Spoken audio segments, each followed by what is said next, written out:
ಎಷ್ಟೋ ಸಣ್ಣ ಪುಟ್ಟ ಕಾಯಿಲೆಗಳಿಗೆ ನಮ್ಮ ಅಡುಗೆ ಮನೆಯಲ್ಲೇ ಔಷಧಿ ಇದೆ.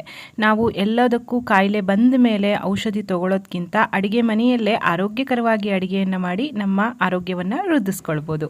ಇವತ್ತು ಆರೋಗ್ಯಕರವಾಗಿರುವಂತಹ ಒಂದು ತಂಬುಳಿಯನ್ನು ಮಾಡ್ತಾ ಇದ್ದೇನೆ. ನಾನು ಮಾಡ್ತಾ ಇರೋದು ದಾಳಿಂಬೆ ಸಿಪ್ಪೆಯ ತಂಬುಳಿ. ಹಾಯ್ ಫ್ರೆಂಡ್ಸ್, ಎಲ್ಲರಿಗೂ ನಮಸ್ಕಾರ. ವೆಲ್ಕಮ್ ಟು ಸಂತೃಪ್ತಿ ಕಿಚನ್. ದಾಳಿಂಬೆ ಹಣ್ಣನ್ನು ತರ್ತೇವೆ, ಸಿಪ್ಪೆಯನ್ನು ಬಿಸಾಕ್ತೇವೆ. ಇನ್ಮೇಲಿಂದ ಬಿಸಾಕಬೇಡಿ. ನೋಡಿ, ಈ ರೀತಿ ಸಿಪ್ಪೆ ಇರುತ್ತೆ. ಸಾಮಾನ್ಯವಾಗಿ ಎಲ್ಲರಿಗೂ ಗೊತ್ತಿರುತ್ತೆ. ಅರ್ಧ ಭಾಗದಷ್ಟು ಸಿಪ್ಪೆನ ತಗೊಂಡಿದ್ದೇನೆ.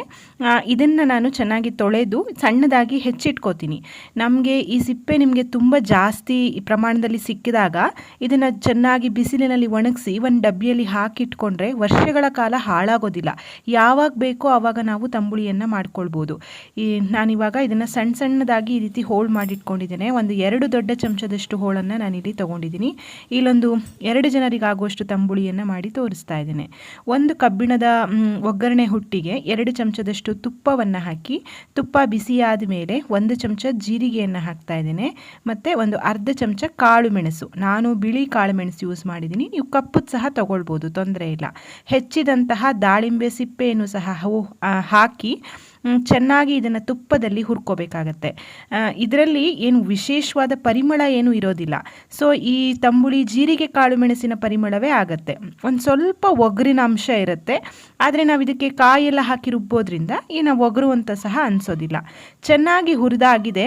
ಈಗ ಸಣ್ಣ ಮಿಕ್ಸರ್ ಜಾರಿಗೆ 1 ಕಪ್ಪಿನಷ್ಟು ತೆಂಗಿನಕಾಯಿ ತುರಿಯನ್ನು ಹಾಕಿ ಹುರಿದಂತಹ ಜೀರಿಗೆ ಕಾಳು ಮೆಣಸು ಮತ್ತು ದಾಳಿಂಬೆ ಸಿಪ್ಪೆಯ ಮಿಶ್ರಣವನ್ನು ಹಾಕ್ಕೊಂಡು ಸ್ವಲ್ಪ ನೀರನ್ನು ಹಾಕಿ ನುಣ್ಣಗೆ ಇದನ್ನು ನಾನು ಅರ್ಕೊಂಡು ಬರ್ತೀನಿ. ನೋಡಿ, ನುಣ್ಣಗೆ ಈಗ ಅರ್ದು ಆಗಿದೆ. ಇದನ್ನು ಒಂದು ಪಾತ್ರೆಗೆ ನಾನು ಟ್ರಾನ್ಸ್ಫರ್ ಮಾಡ್ಕೊಳ್ತೀನಿ. ಇದನ್ನು ಅಜೀರ್ಣ ಆದಾಗ, ಬಾಯಿ ಹುಣ್ಣಾದಾಗ ಎಲ್ಲ ಸೇವಿಸಬೇಕು ಅಂತ ಹೇಳ್ತಾರೆ. ದೇಹಕ್ಕೆ ತುಂಬಾ ಒಳ್ಳೆಯದು. ಇದು ಹೆಚ್ಚು ಔಷಧೀಯ ಗುಣಗಳಿರುತ್ತೆ ಈ ದಾಳಿಂಬೆ ಸಿಪ್ಪೆಯಲ್ಲಿ. ಈ ರುಬ್ಬಿದಂತಹ ಮಿಶ್ರಣಕ್ಕೆ ಸ್ವಲ್ಪ ನೀರನ್ನು ಸೇರಿಸಿ 1 ಕಪ್ಪಿನಷ್ಟು ಕಡೆದಂತಹ ಮಜ್ಜಿಗೆ, ಮೊಸರಲ್ಲ ಮಜ್ಜಿಗೆಯನ್ನು ಹಾಕಿ ಈ ಹದದಲ್ಲಿ ತಂಬುಳಿಯನ್ನು ಮಾಡ್ಕೊಳ್ಳಿ. ನಿಮಗೆ ಕುಡಿಲಿಕ್ಕೆ ಬೇಕು ಅಂತಂದರೆ ಇನ್ನೊಂದು ಸ್ವಲ್ಪ ನೀರಾಗಿ ಮಾಡ್ಕೊಳ್ಬೋದು. ಇಲ್ಲ ಅಂತಂದರೆ ಈ ಅನ್ನದೊಟ್ಟಿಗೆ ಕಲಸಿ ತಿನ್ನಲಿಕ್ಕಾದರೆ ಈ ಹದದಲ್ಲಿ ಇರಲಿ. ಈಗ ಇದಕ್ಕೆ ಒಂದು ಒಗ್ಗರಣೆಯನ್ನು ಕೊಡೋಣ. ಒಗ್ಗರಣೆಗೂ ಸಹ ನಾನಿಲ್ಲಿ ತುಪ್ಪವನ್ನು ಹಾಕ್ತಾ ಇದ್ದೇನೆ. ಈ ತಂಬುಳಿಗಳಿಗೆಲ್ಲ ತುಪ್ಪ ಹಾಕಿದರೆ ರುಚಿಯಾಗಿರುತ್ತೆ ಮತ್ತು ಆರೋಗ್ಯಕ್ಕೂ ಸಹ ಒಳ್ಳೆಯದು ಅಂತ ಹೇಳಿ ಮೊದಲಿನಿಂದನೂ ತಂಬುಳಿಗಳಿಗೆ ತುಪ್ಪದ ಒಗ್ಗರಣೆಯನ್ನೇ ಕೊಡೋದು. 1 ಚಮಚ ತುಪ್ಪ, ಅರ್ಧ ಚಮಚ ಸಾಸಿವೆ, ಅರ್ಧ ಚಮಚ ಉದ್ದಿನಬೇಳೆ, ಒಂದು ಸ್ವಲ್ಪ ಇಂಗನ್ನು ಹಾಕಿ 1 ಮುರಿದಿರೋಂತಹ ಬ್ಯಾಡಗಿ ಮೆಣಸನ್ನು ಹಾಕಿ ಒಗ್ಗರಣೆಯನ್ನು ಬಾಡಿಸ್ಕೊಳ್ತಾ ಇದ್ದೀನಿ. ನಾನು ಆಗಲೇ ಹೇಳಿದಾಗೆ ಏನೋ ಕಾಯಿಲೆ ಇದೆ ಅಂತಂದರೆ ಮಾತ್ರ ಇದನ್ನೆಲ್ಲ ಊಟ ಮಾಡಬೇಕಂತ ಇಲ್ಲ. ವಾರದಲ್ಲಿ 1 ದಿನ ಅಥವಾ 15 ದಿವಸಕ್ಕೆ 1 ದಿನ ಈ ರೀತಿ ತಂಬುಳಿಗಳನ್ನೆಲ್ಲ ಊಟ ಮಾಡೋದ್ರಿಂದ ಖಂಡಿತವಾಗಿಯೂ ನಮ್ಮ ಆರೋಗ್ಯ ವೃದ್ಧಿಸುತ್ತೆ. ಒಗ್ಗರಣೆ ಚೆನ್ನಾಗಿ ಬೆಂದ ಮೇಲೆ ನಾವು ತಂಬುಳಿಗೆ ಕೊಟ್ಟು ಮಿಕ್ಸ್ ಮಾಡಿದ್ರೆ ರುಚಿಯಾಗಿರುವಂತಹ ಆರೋಗ್ಯಕರವಾಗಿರುವಂತಹ ದಾಳಿಂಬೆ ಸಿಪ್ಪೆಯ ತಂಬುಳಿ ತಯಾರಾಗುತ್ತೆ. ನೋಡಿದ್ರಲ್ಲ ಮಾಡೋದೆಷ್ಟು ಸುಲಭ ಇದೆ ಅಂತ. ದಾಳಿಂಬೆ ಹಣ್ಣನ್ನು ತಂದಾಗ ಹಣ್ಣನ್ನು ಮಾತ್ರ ತಿನ್ನೋದಲ್ಲ, ಸಿಪ್ಪೆಯಲ್ಲಿ ಸಹ ತಂಬುಳಿಯನ್ನು ಮಾಡಿ ಹೇಗಾಯ್ತಂತ ನನಗೆ ತಿಳಿಸೋದನ್ನು ಮರಿಬೇಡಿ.